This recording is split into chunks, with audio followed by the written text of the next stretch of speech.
श्रीमद्भागवतं अमृतवर्षिणी व्याख्यायां श्रीमद्भागवतम् अष्टादशपुराणोक्ते महत्तमं श्रीमद्भागवतं मधुरं मधुरं श्रीमद्भागवतं नैमिषारण्ये षष्ठी सहस्रवैसंगमे श्रुतमणि श्रुतगल्पे श्रीमद्भागवतरङ्गम् ॐ तत्सत् ॐ तत्सत् ॐ तत्सत्।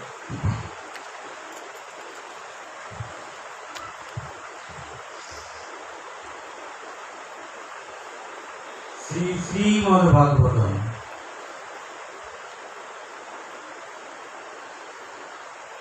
अष्टादश যে পুরাণ আমাদের এই 18টি পুরাণের মধ্যে মহত্তম বস্তু হচ্ছে শ্রীমদ্ভাগবত। এই শ্রীমদ্ভাগবত এমন একটা গ্রন্থ যা হয়তো কোনো শিক্ষাগত যোগ্যতা দিয়ে আস্বাদন করা যায় না। কেন যায় না? শ্রীমদ্ভাগবত সম্পূর্ণটাই মাধুর্য রসে ভরপুর। মাধুর্য রসটা আস্বাদন যদি করতে হয় তাহলে কতগুলি জিনিসের প্রয়োজন হয়, এবং যে জিনিসগুলি প্রয়োজন হয় শ্রীমদ্ভাগবতকে আস্বাদন করতে গেলে এটা কিন্তু কোনো দোকান বা শপিং মলে গিয়ে কিন্তু সেটা পাওয়া যাবে না। পাওয়া যাবে কোথায়?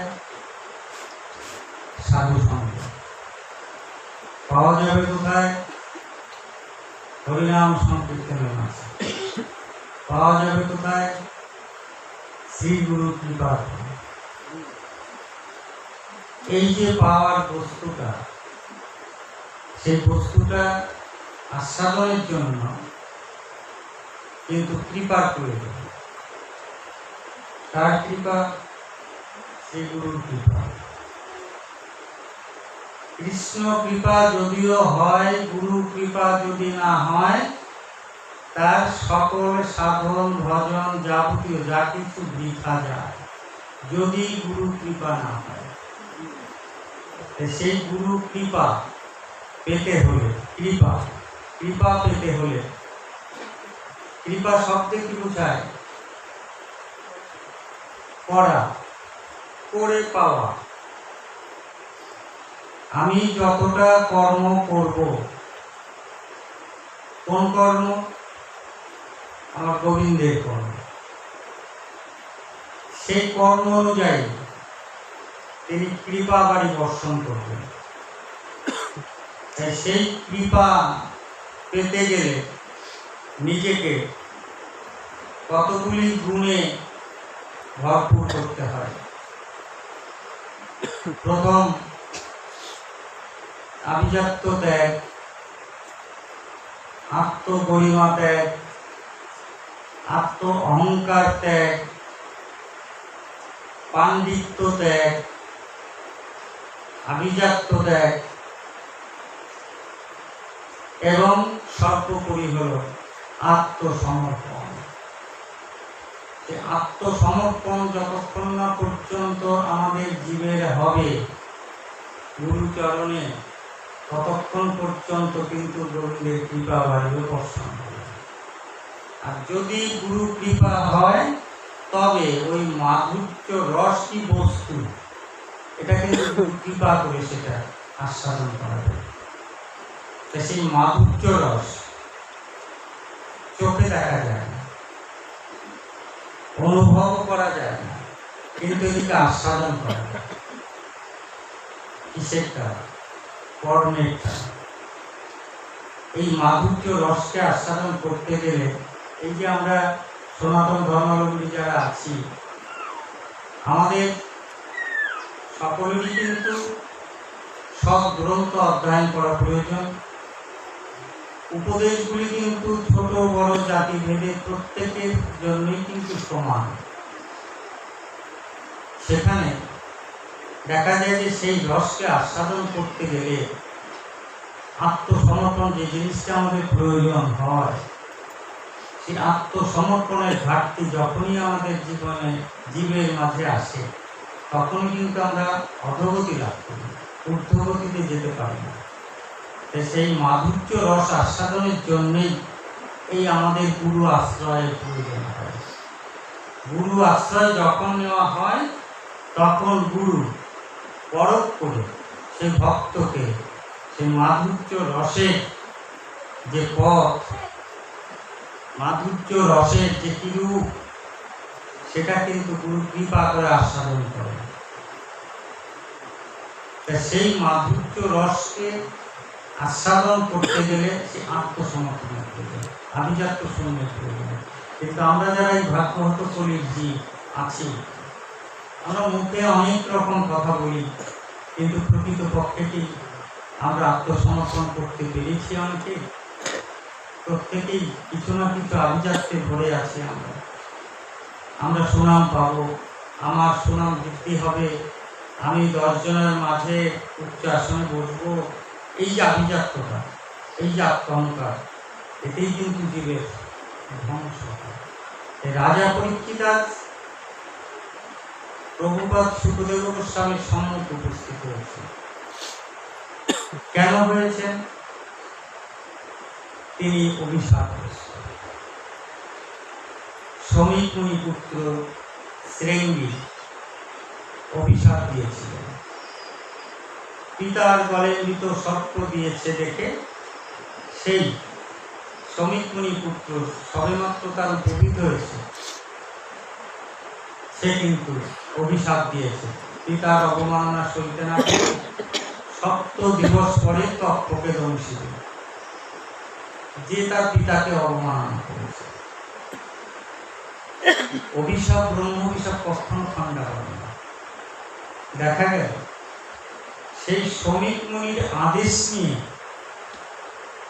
শ্রেঙ্গী রাজা পরীক্ষিতের রাজপ্রাসাদে হস্তিনাপুরে যখন গিয়ে পৌঁছলেন, উনি পৌঁছে দেখতে পেলেন রাজা পরীক্ষিত এক কোণে, প্রাসাদের এক কোণে দাঁড়িয়ে দাঁড়িয়ে কি যেন ভাবছেন, আনমনা হয়ে রয়েছে। পশ্চাৎ থেকে রাজা পরীক্ষিতকে সম্বোধন করে বলছেন, হে রাজন, কি ভাবছো তুমি? একাকী কেন হেতা? শ্রেঙ্গীর বার্তা, শ্রেঙ্গীর কণ্ঠ শ্রবণ করে চমকে উঠেছিলেন রাজা পরীক্ষিত। কে তুমি? আমি শ্রমিক মুনি পুত্র, নাম শ্রেঙ্গী। ও তুমি ব্রাহ্মণ, এসেছো মোর কুটিরে, আসন গ্রহণ করো। পাদ্য অর্থ দিয়ে শ্রেঙ্গীর চরণ ধৌত করে বলছেন, বড় ব্রাহ্মণ, আগমনের হেতু কি? কিন্তু শ্রেঙ্গী ভাবছেন যে আমি যাকে অভিশাপ দিলাম সে কিনা আমাকে এভাবে আপ্যায়ন করছে, তাহলে আমি ভুল করছি, অপেক্ষা করা উচিত ছিল পিতার জন্য। তা যাই হোক, ব্রহ্ম অভিশাপ তো খণ্ডাবার নয়। পিতামহ বলেছেন, তুমি পরীক্ষিত সকাশে গিয়ে তুমি তার এই জীবে, তার এই অভিশপ্ত জন্মের উদ্ধারের পন্থাগুলি তুমি জানিয়ে আসবে। কি সেই পন্থা? উনি বললেন, রাজন, যাকে তুমি আপ্যায়ন করছো, আসনে প্রবেশন করিয়েছ, তুমি কি জানো সে তোমার জীবনের সবচেয়ে বড় শত্রু? সে কি করেছে জানো? তোমার অভিশাপ দিয়েছে। সেই অভিশাপ কি অভিশাপ? 7 দিবস পরে তক্ষকে দংশিবে তোমার। তাই পিতামহে বলেছেন, ভুল করেছ শ্রেঙ্গী, ব্রাহ্মণ বংশে জন্ম হয়ে নবগুণ ধারণ করে ক্ষমা গুণ এখনো তুমি আয়ত্তে আনতে পারলে না, তাই অভিশাপ দিয়ে দিলে, তুমি যাও হস্তিনাপুরে। পিতা বলেছেন, রাজা পরীক্ষিত, তুমি যদি সুদূর বদ্রিকানাথ আশ্রম থেকে শ্রীমদ ভাগবত আনয়ন করে গঙ্গা তীরে শুদ্ধ ব্যাসাসন স্থাপন করে গুরুর মুখে যদি সেই কৃষ্ণ কথা, ভাগবতীয় কথকথা যদি শ্রবণ করতে পারো, তবে তোমার হবে বিধি আত্মা। একথা যখনই বলেছেন, কি বলছো শ্রেণী, অভিশাপ দিলে মাত্র 7 দিবস করে চলে যেতে হবে? বলছে হ্যাঁ রাজা, 7 দিবস, বেশি দেরি নেই। তাই তুমি এথা ছাড়ি যাও তুমি বদ্রিকানাথ আশ্রমে, সেথা হতে শ্রীমদ্ ভাগবতায়ন করে কৃষ্ণ দৈবায়ন ব্যাস রচিত, গণেশের সুন্দর হস্তাক্ষরে লিখিত সেই শ্রীমদ্ ভাগবত নৈমিষারণ্য পূর্ণ তীর্থ দ্বারক, সেই দাপর যুগে সেই পূর্ণ তীর্থে গঙ্গা তীরে শুদ্ধ ব্যাসাসন স্থাপন করে যদি কৃষ্ণ ভক্ত সমীপে বসে সেই ভাগবতীয় কথকথা তুমি শ্রবণ করতে পারো, তবে হবে তোমার বিধি আত্মার উদ্ধার। তাই তড়া করে যাও তুমি সেই বদ্রিকানাথ আশ্রমে। আর শোনো বারতা, বয়সে নবীন আমি, না জেনে অভিশাপ দিয়েছি তোমায়, যদি পারো তাহলে ক্ষমা সুন্দর দৃষ্টিতে আমার দিকে একটিবার তাকিও। আমি বুঝতে পারিনি তুমি পরম দয়ালু, তুমি পরম বৈষ্ণব, তুমি ভাগবত শ্রোতা। তাই আর দেরি করো না রাজা, সব কিছু ভুলে বদ্রিকানাথ আশ্রম থেকে করো শ্রীমদ্ ভাগবত। তাই রাজা পরীক্ষিত কি করছিলেন? তিনি তো হস্তিনাপুরের রাজা ছিলেন। রাজাদের যে আদর্শ হয় প্রজা পালন করা, তাই তিনি করছিলেন। প্রজা বৎসল্য কিন্তু রাজা তিনি ভাবছেন 7 দিবস করে যেতে হবে। তাই কি করলেন, প্রাসাদে অন্তঃপুরে গিয়ে পুত্রকে ডেকে বলছে, পুত্র এই রাজ সিংহাসন রইল তোমার, রাজমুকুট, অর্থ সম্পদ যা কিছু আছে, রাজবেশ সবই তোমার জন্য রইল। আমি শুধু চললাম কোথায়? বদ্রিকানাথ আশ্রম। কেন? আমি অভিশাপ 7 দিবস করে তক্ষকে দংশিবে মরে। তাই কিছু দেখো না তুমি। পুত্র জন্মে জয়কে ডেকে বলছিলেন, পুত্র হয়ে এইটুকু অন্তত আমার জন্য রেখো, আমি যেন 7 দিবস কায় মনচিত্তে আমি সেই শ্রীমদ্ ভাগবতীয় তত্ত্ব রস যেন আস্বাদন করতে পারি, এবং এই শ্রীমদ্ ভাগবতীয় তত্ত্ব রস আস্বাদন করে কৃষ্ণ ভক্তের চরণের ধুলি সর্বাঙ্গে মেখে 7 দিবস পরে যেদিন পঞ্চভূতে লীন হবে আমার এই পার্থিব দেহখানা, সেদিনই যেন জয় রাধে জয় রাধে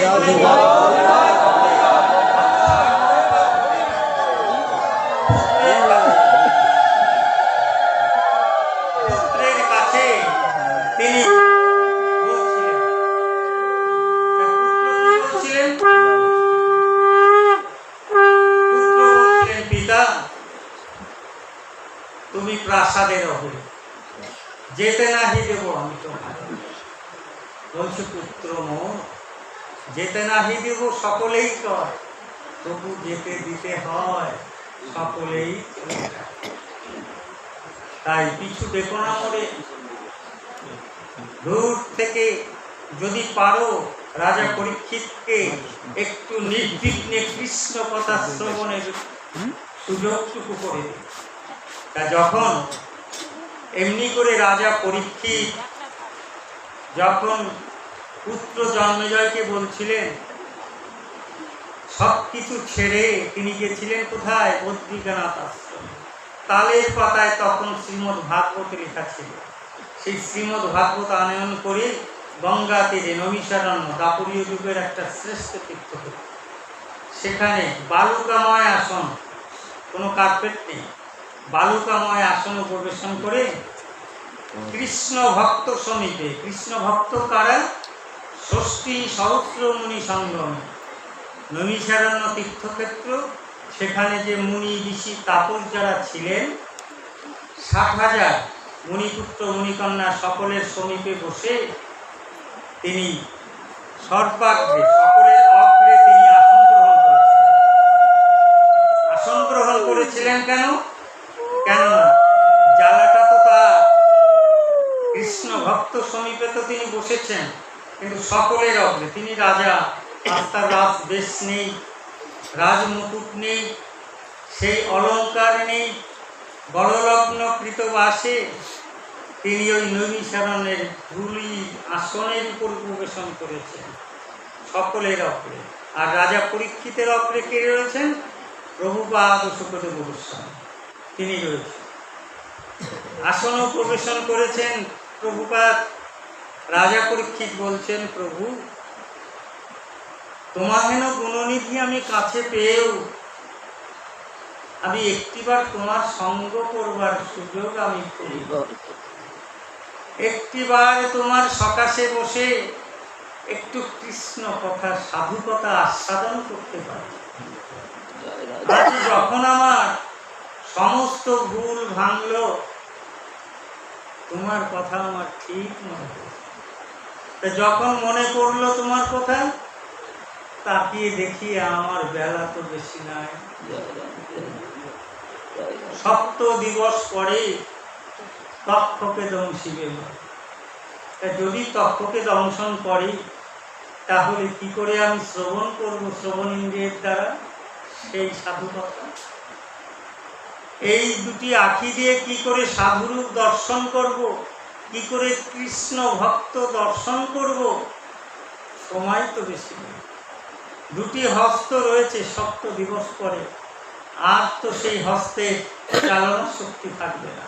কি করে ওই যুগল হস্ত বাড়িয়ে কৃষ্ণ ভক্তের চরণের ধুলি আমি সর্বাঙ্গে মানব?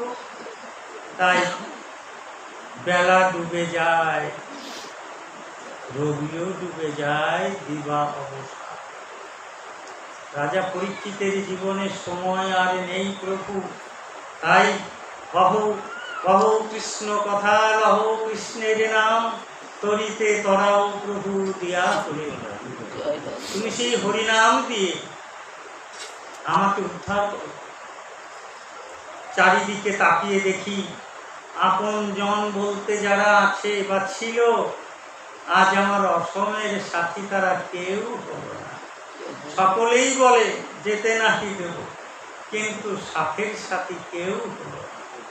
তাই আজ আমি একা, বড় একা। একমাত্র সাথী তুমিই ভরসা। কৃষ্ণ ভক্তের, সাধুগুরু বৈষ্ণবে কৃপা ছাড়া নাকি উদ্ধার হয় না। তাই সকলের কৃপা যদি নাও হয় আমার ভাগ্যে, তুমি আমার চরণ ছাড়া করো না। আমি যেন তোমার চরণে শরণ নিয়ে বাকি সময়টুকু আমি অতিবাহিত করতে পারি। আজ রাজা পরীক্ষিতের এই যে আকুলি ব্যাকুলি চিত্তে প্রভুর শরণ নিয়েছেন তিনি শুকদেব গোস্বামী। কেন? তিনি বুঝতে পেরেছেন যে আমি রাজা হই আর পাণ্ডব বংশজাত সন্তানই হই না কেন, কিন্তু আমাকে যেতে হবেই, থাকা আমার যাবে না। তাই সপ্ত দিবস সম্মুখে পেয়েছি সময়, বৃথা যেতে আমি দিব না। তাই কি করেছেন শুকদেব গোস্বামীর যুগল চরণ দুখানা বক্রেমনি করে ধারণ করে বলছেন, প্রভু আজ তুমি ছাড়া তো আমার আর কোনো বান্ধব নেই। তাই তুমি তরা করি কহ সেই মধুমাখা কৃষ্ণ নাম, সপ্ত দিবস পরে তক্ষকে দংশিবে মোরে। তাই আর কবে হবে তোমার করুণা? তাই বলছেন চারিদিকে দেখো কালো মেঘে ছেয়ে গেছে আকাশ, ঘন ঘন বিদ্যুৎ চমকিত হচ্ছে, যে কোনো মুহূর্তে বজ্রপাত হবে, চারিদিকে দামালা হাওয়া উঠবে। ছোট্ট প্রদীপ নিয়ে বড় আশা নিয়ে বসে আছি এই পারে, দামালা হাওয়া উঠে এসে ছোট্ট প্রদীপখানি যদি নিভে যায়, তাহলে আমার উপায় হবে কি? তাই দেখো আজ শুধু আকাশে ঘন ঘটা নয়, আমার ভাগ্যাকাশেও কালো মেঘে ছেয়ে গেছে। গগনে গরজে মেঘ ঘন বর্ষা, কুলে একা বসে আছি নাহি ভরসা। ঠাই নাই ছোট মোর তরি, আমারই কর্মের দ্বারা গিয়েছে। হে প্রভু, আমি বড় আশা নিয়েছিলাম, সাধের তরি ছিল মোর ঘাটে, আশা ছিল মনে ওই তরি বেয়ে যাব প্রভু তোমার সকাশে। কিন্তু সব কিছু ছেড়ে তরির কাছে এসে দেখলাম আজীবন কর্মফলের কুফসলের দ্বারা ছোট্ট তরিখানা আমার বোঝাই হয়ে গেছে। তাই ওই তরিতে আর তিল ঠাই পরিমাণ জায়গা নেই আমার মতো পামরকে ঠাই দেবার। তাই আমি কি নিয়ে যাব আমি উপরে উত্তাল তরঙ্গ মাঝে, কি করে আমি সাঁতার কেটে যাব প্রভু তোমার কাছে। তাই সাধু মুখে কৃষ্ণ ভক্তে কণ্ঠে যে বাণীগুলি শ্রবণ করেছি আমি, তারা বলেছেন জীবের বাক্যে যদি সমস্ত কৃপা যদি বন্ধ হয়ে যায়, গুরুর চরণ তরি নাকি ভক্তের জন্য রয়ে যায়।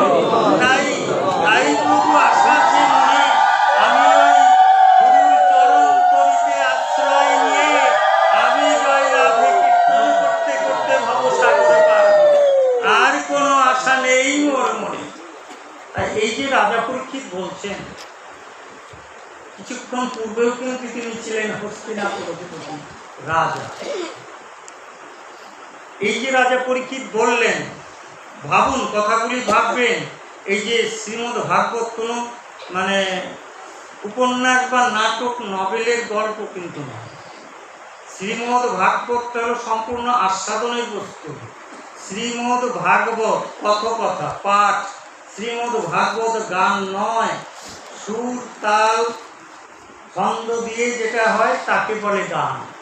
আর শ্রীমদ্ ভাগবত হলো কথকথা, শ্রীমদ্ ভাগবতীয় কথকথা। তাহলে সেই শ্রীমদ্ ভাগবতটা কি? আস্বাদনের বস্তু, আস্বাদন করার বস্তু। তাই রাজা পরীক্ষিত যে বলছেন, এটা সরাও, রাজা পরীক্ষিত যে বলছেন যে তুমি কৃপা করো,